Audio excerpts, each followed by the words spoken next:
భారత ఆధ్యాత్మిక వారసత్వాన్ని ఆధునిక సాంకేతికతతో పరిచయం చేస్తున్న జై ద్వారకా క్యాంపెయిన్ వ్యవస్థాపకుడు రవీంద్రజిత్ కు 2 ప్రపంచ రికార్డులు దక్కాయి. శ్రీకృష్ణుడు పాలించిన ద్వారక చరిత్రను ఏఆర్ మొబైల్ మూవీ సిరీస్ ద్వారా ప్రజలకు అందించినందుకు Indian book of world records పురస్కారం అందించారు.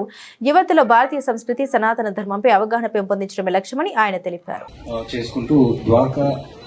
త్రవ పునఃప్రారంభం చేయాలని చెప్పి మేము గవర్నమెంట్ ఆఫ్ ఇండియాకి, గవర్నమెంట్ ఆఫ్ గుజరాత్కి రిప్రజెంటేషన్ పెట్టడం జరిగింది.